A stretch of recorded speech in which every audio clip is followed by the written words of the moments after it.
दोस्तों नमस्कार, मैं सौरभ गोस्वामी। मेहरौनी के चुनाव परिणाम क्या होने वाले हैं, जिस प्रकार से सत्ताधारी पार्टी के प्रत्याशी को निर्दलीयों ने चुनौती दी है और जबरदस्त टकरार वहां पर देखने को मिला है।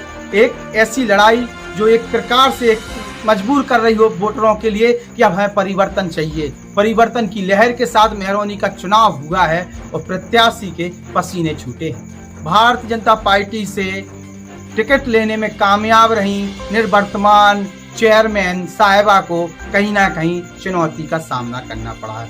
कृष्णा सिंह जो पिछले 10 साल से नगर पंचायत मेहरौनी पर काबिज थी और तमाम विकास कार्यों के दावे वो करती हुई नजर आती हैं। जब इनसे ज्यादा कुछ पूछ लिया जाता है तो फिर ये मीडिया पर ही अपना धकोड़ा फोड़ देती हैं कि अभी तक हमसे क्यों नहीं पूछ रहे थे। अगर सवाल पूछ रहे हैं तो विपक्ष वाले आपके लिए कह रहे हैं इसलिए आप पूछ रहे हैं, वरना हमसे कोई पूछता नहीं है। हो सकता है स्थानीय लोगों ने नहीं पूछा हो, हम पूछ रहे हैं। ऐसे में चुनाव में जिस प्रकार से 9 प्रत्याशी चुनावी मैदान में सामने आए वो भी कहीं ना कहीं बीजेपी को नुकसान पहुंचाते हुए नजर आए।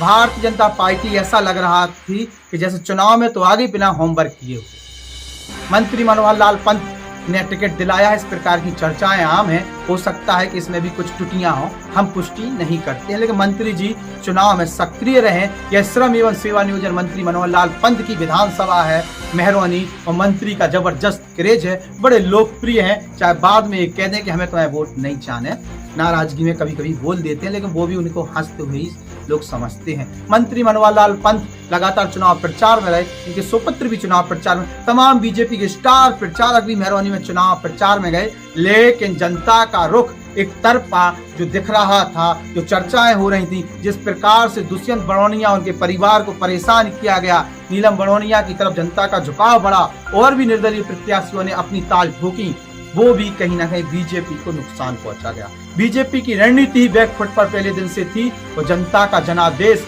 परिवर्तन की बात कर रहा था। चूंकि 15 साल जिस परिवार ने नगर पंचायत पर काबिज होकर राज किया हो, वो भी अभी भी वो बीजेपी के नाम पर वोट मांगकर फिर से विकास की बात कर रहा हो, तो फिर तो कहीं ना कहीं चर्चा होगी।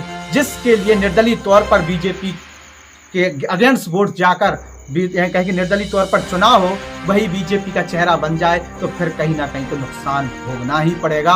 और वही नुकसान कहीं ना कहीं जो है कृष्णा सिंह के लिए हुआ है। अगर निर्दलीय तौर पर चुनावी मैदान में आती तो शायद बहुत अच्छी फाइट और कर पाती, और कहीं ना कहीं जो दुष्यंत बड़ौनिया की तरफ लोगों का रुझान हुआ है उनकी पत्नी की तरफ, वो नहीं होता। हम किसी की जीत और हार की पुष्टि नहीं कर रहे, लेकिन मेहरौनी के चुनाव के परिणाम ऐतिहासिक होंगे और बहुत कुछ बदला भी नजर आएगा। हो सकता है बीजेपी बाजी मार जाए, जैसी तमाम प्रकार की चर्चाएं चलेंगे। परिणाम तो कुछ भी हो, लेकिन प्रमाण पत्र तो हमें ही को मिले, इस प्रकार की चर्चा हो रही है। खैर, जिलाधिकारी ने निष्पक्ष मतगणना की बात की है। आलोक सिंह को जो जानते हैं वो जानते हैं कि आलोक सिंह बड़े सख्त हैं और चुनावी प्रक्रिया में तमाम पारदर्शिता वो रखते हैं। देखते हैं अपने इस ट्रैक रिकॉर्ड को बना के चलते हैं या फिर नुकसान भविष्य का होगा। लोकसभा चुनाव सामने आने वाले हैं, ऐसे में मध्य प्रदेश के भी चुनाव है। हो सकता है गड़बड़ी जो हो वो भविष्य में बीजेपी को नुकसान पहुंचा जाए।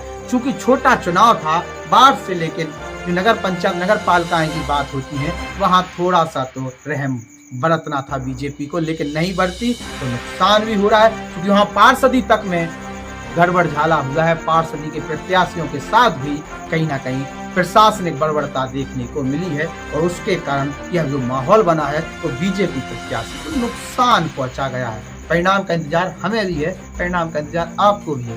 क्या होने वाला है परिणाम? कौन मेहरौनी नगर पंचायत पर काबिज होने वाला है? नीलम बड़ौनिया या फिर कृष्णा सिंह या फिर कोई और नया चेहरा? कमेंट बॉक्स में जरूर लिखें। नमस्कार। जन सरोकार से जुड़ी हुई आवाज द बुंदेलखंड पोस्ट को सब्सक्राइब करें।